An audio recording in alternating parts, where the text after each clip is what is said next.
हौसला रख वो मंजर भी आएगा, प्यासे के पास चलकर खुद समुंदर भी आएगा। ऐसे थक कर मत बैठ ये मंजिल के मुसाफिर, मंजिल भी मिलेगी और मिलने का मजा भी आएगा। हाय स्टूडेंट्स, मैं रमेश कुमार। आज आप लोगों के बीच हम लेकर आए हैं thermal velocity, current density and mobility. Thermal velocity यानी कि ऊष्मीय वेग या फिर इसको हम यादृक्ष वेग कहते हैं, ये पढ़ेंगे। करंट डेंसिटी पढ़ेंगे, करंट डेंसिटी। इसके बाद से जो है हम करंट डेंसिटी से आपको ड्रिफ्ट वेलोसिटी का संबंध स्थापित करेंगे, जो हम पिछले क्लास में पढ़ चुके हैं। इसके बाद मोबिलिटी पढ़ेंगे और मोबिलिटी का भी जो है हम ड्रिफ्ट वेलोसिटी से संबंध स्थापित करेंगे। तो चलिए हम स्टार्ट करते हैं। आपको थर्मल वेलोसिटी, थर्मल वेलोसिटी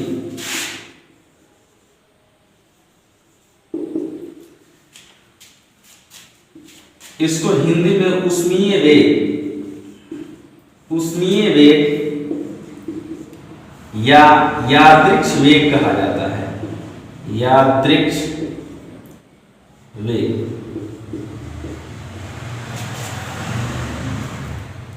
किसी भी चालक में, किसी भी चालक में जो इलेक्ट्रॉन होते हैं, फ्री इलेक्ट्रॉन होते हैं, वो यादृक्ष बिना किसी निश्चित दिशा के इधर उधर गति करते रहते हैं।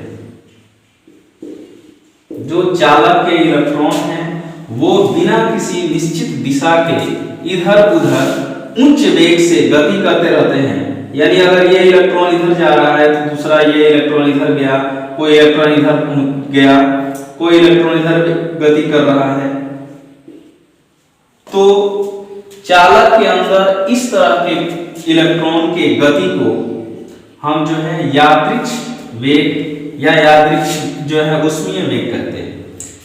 यहाँ पर ओवरऑल जो वेलोसिटी होता है इलेक्ट्रॉन का वो जीरो ही होता है, क्योंकि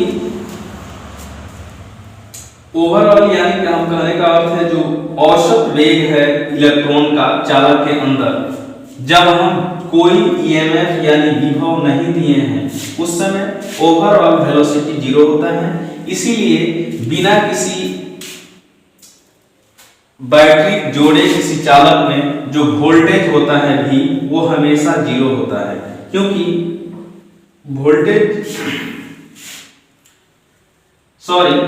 किसी भी चालक में जो इलेक्ट्रॉन का ये गति होता है वो किसी प्रकार का कोई आपको धारा प्रवाहित नहीं हो पाता है। हम पिछले क्लास में पढ़ चुके हैं कि इलेक्ट्रॉन की गति चाहे आगे से अगर गति करता है तो धारा बहता है, लेकिन यहाँ इलेक्ट्रॉन गति कर रहा है फिर भी धारा नहीं बह रहा है। इसका कारण ये है कि ओवरऑल जो इलेक्ट्रॉन का गति है, वेग है, वो जीरो के बराबर है। क्योंकि जो एक इलेक्ट्रॉन अगर आपको नॉर्थ के साइड गया तो दूसरा इलेक्ट्रॉन साउथ के साइड जाएगा, यानी ओवरऑल जो आपका करंट होगा वो जीरो हो जाएगा। यानी इसमें थर्मल वेलोसिटी के कारण किसी भी चालक में कोई करंट प्रवाहित नहीं होता है। दूसरा हम लोग जो है आगे चलेंगे और पढ़ेंगे धारा घनत्व। धारा घनत्व आगे हम लोग पढ़ेंगे धारा घनत्व। ये धारा घनत्व इसको इंग्लिश में कहा जाता है करंट डेंसिटी, करंट डेंसिटी।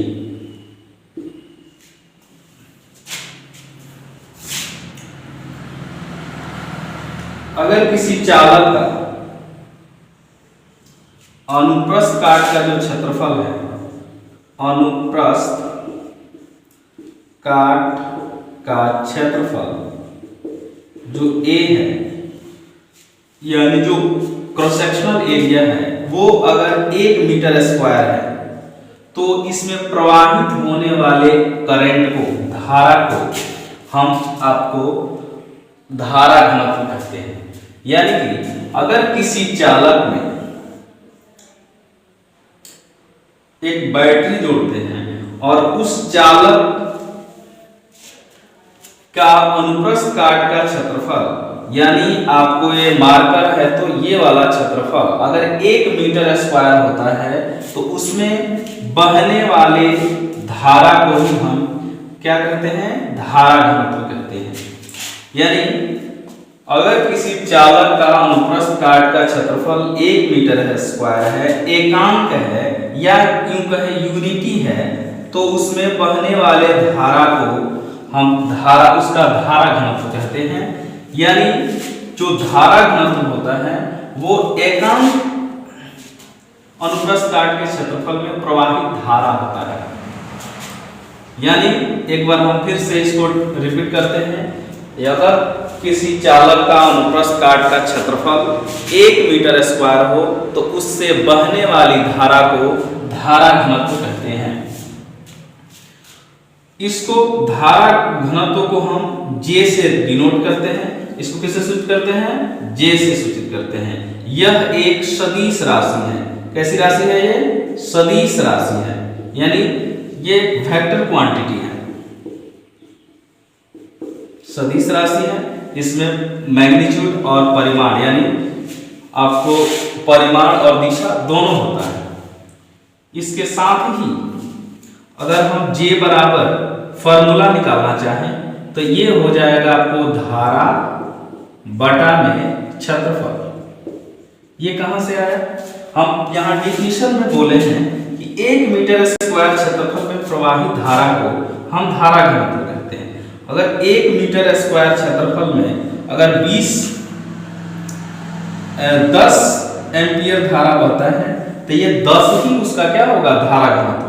लेकिन अगर ये 2 मीटर स्क्वायर क्षेत्रफल में मान लो कि 10 एम्पियर धारा बहता है तो यहाँ पर 2 मीटर स्क्वायर क्षेत्रफल में प्रवाहित धारा घनत्व तो नहीं कहलाएगा, इसको 1 बनाना होगा। यानी ये 2 यहाँ पे क्या करना होगा, डिवाइड, यानी 1 मीटर स्क्वायर क्षेत्रफल में क्या हो गया यहाँ 5 एम्पियर। यानी जो 5 कहां से आया, ये 10 में आपको एरिया से डिवाइड किया गया, तो यानी ये धारा में जब क्षेत्रफल से डिवाइड करते हैं तो हमेशा क्या आता है आपका धारा घनत्व। इस धारा घनत्व को किससे सूचित करते हैं, J से। J बराबर आपको हो गया I डिवाइड बाई A। अब चलते हैं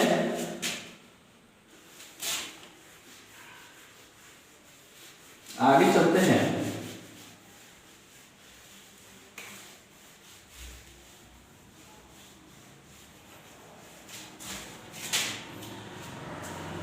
अगर कोई चालक है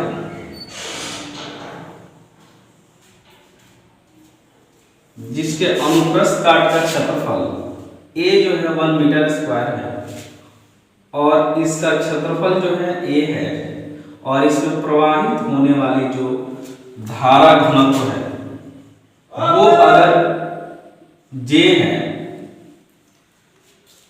और बीच का एंगल थीटा है, उस केस में इस A क्षेत्रफल सदिश का, A क्या है, क्षेत्रफल सदिश, क्षेत्रफल सदिश, इस क्षेत्रफल सदिश A का J के दिशा में कंपोनेंट क्या हो जाएगा, A cos theta, A cos theta. अब जो है A cos थीटा और J मल्टीप्लाई करते हैं तो हमारा क्या देगा, अभी हम देखे थोड़ा देर पहले कि जो J है वो आपको I बटा में A है, तो ये J A से मल्टीप्लाई होगा तो क्या मिलेगा I, यानी I हमारा क्या हो गया J A cos थीटा। ध्यान दीजिएगा, हम वेक्टर में आगे पढ़ाएंगे कि अगर कोई सदिश से कोई दूसरा सदिश अगर थीटा कोण बना रहा हो तो पहले वाले सदिश के दिशा में दूसरे सदिश का जो कंपोनेंट होता है, अवयव होता है, उसके साथ हमेशा cos थीटा जाता है, यानी A cos थीटा। अब जो है I बराबर J A cos थीटा, आगे हम लोग वेक्टर में पढ़ेंगे कि जो A डॉट B है ये अदिश गुणनफल, सदिशों के गुणनफल में हम लोग पढ़ेंगे A डॉट B बराबर AB cos theta, AB cos theta. A dot B बराबर ए बी कॉस थीटा, यानी ए बी कॉस थीटा बराबर भी तो ए डॉट बी हो सकता है। उस केस में अगर हम आई को हम लिखना चाहें कि अगर ये आई जो है जे ए कॉस थीटा है तो ये जे डॉट ए भी हो सकता है। आई बराबर क्या हो सकता है, J vector J dot vector A, यानी यहाँ पर ये निकल कर आया कि जो धारा है विद्युत धारा वो धारा घनत्व तथा क्षेत्रफल सदिश का अदिश गुणनफल है। इसी कारण से यही एक कारण है जिसके कारण हम विद्युत धारा को अदिश मानते हैं। I बराबर जे डॉट ए, यानी यहाँ पर हम कह सकते हैं कि जो विद्युत धारा है वो धारा घनत्व तथा क्षेत्रफल सदिश का अदिश गुणनफल है, इसीलिए विद्युत धारा को अदिश माना जाता है, अदिश माना जाता है।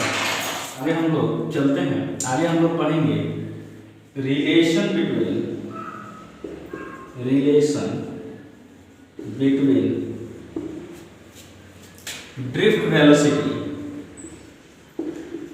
ड्रिफ्ट वेलोसिटी एंड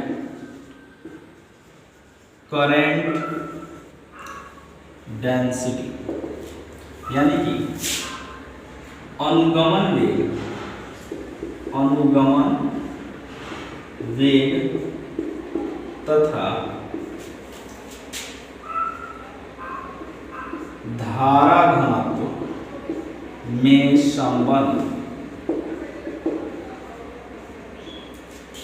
अनुगमन वेग जो था Vd, ये हम लोग पढ़ चुके हैं। जो Vd होता है वो होता है I बटा ANE, अनुगमन वेग। पिछले लेक्चर में हम लोग पढ़ चुके थे अनुगमन वेग को Vd से डिनोट करते हैं और Vd बराबर होता है I बटा ANE।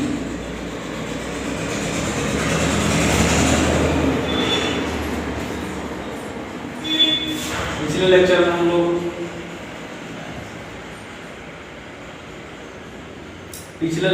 लोग अनुगमन वेग पढ़ चुके हैं। अनुगमन वेग को Vd से डिनोट करते हैं और Vd बराबर होता है I बटा ANE, जहां I विद्युत धारा, A आपका अनुप्रस्थ काट का क्षेत्रफल, N जो है प्रति एकांक आयतन पर यानी 1 मीटर क्यूब आयतन पर इलेक्ट्रॉन की संख्या, और एक E का मतलब है इलेक्ट्रॉनिक चार्ज, एक इलेक्ट्रॉन का आवेश।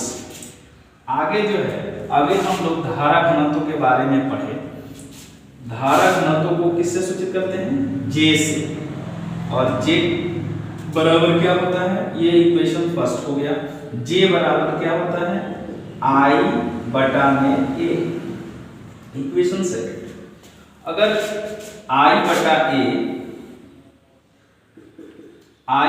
A का मान अगर हम समीकरण 1 में रखते हैं,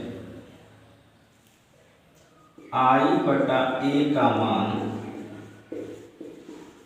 समीकरण 1 में रखने पर यह अगर रख देते हैं तो जो Vd आएगा वो हो जाएगा, इस I बाई A के जगह पर तो हम J रख देंगे। I बाई A बराबर क्या हो गया, J, और बटा में क्या हो गया, NE, यानी कि जो संबंध आ गया वो हुआ Vd बराबर J बटा में NE, यानी जो अनुगमन वेग होगा वो जो है विद्युत धारा तथा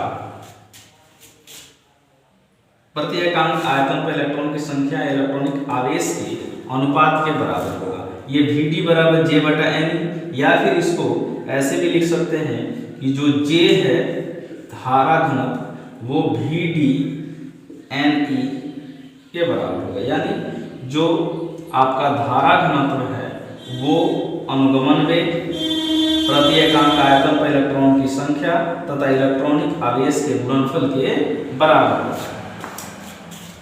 अब चलते हैं, नेक्स्ट टॉपिक हमारा है गतिशीलता, मोबिलिटी।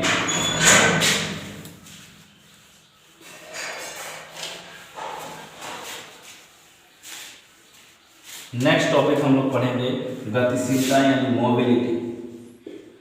मोबिलिटी गतिशीलता।